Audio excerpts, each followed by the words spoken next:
ही जमीन शासनाची आहे राणा साहेब. जिथे माझा पाय ती जमीन राणाची आहे. तुझा धंदा बंद करून टाकू का? आधी मला पैसे दे साहेब. पैसे पाहिजे असतील तर रात्री ये माझ्यासोबत. ए, तोंड सांभाळ. निघ नाही तर चप्पलने तोंड फोडीन. मी त्या लोकांना सोडणार नाही. अशा लोकांना शाहीची ताकदच हरवू शकते. माझ्यावर आलेलं संकट मी सहन करेन, पण तुला काही झालं तर मला नाही चालणार. खरंच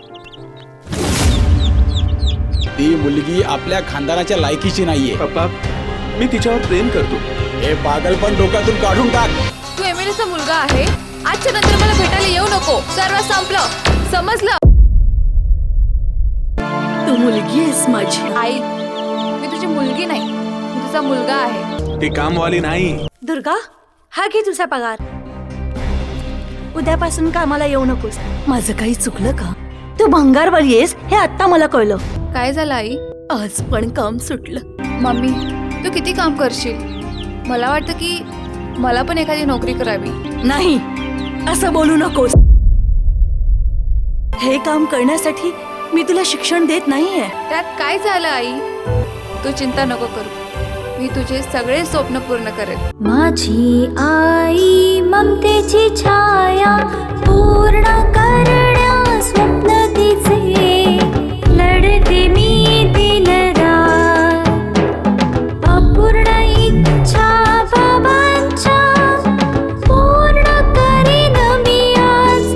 हो, पूर्ण करीन मी आज. आई, मी पास झाले. आता मी कॉलेजला जाणार. हा बेटा, भरपूर शिकून तुला कलेक्टर व्हायचंय. हो आई, तुझं स्वप्न मी नक्की पूर्ण करेन.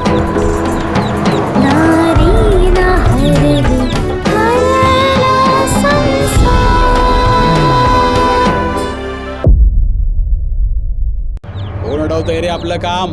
नवीन कलेक्टरने आपल्या कामात अडचण आणली आहे. काय झालंय? जमीन विकू देत नाही.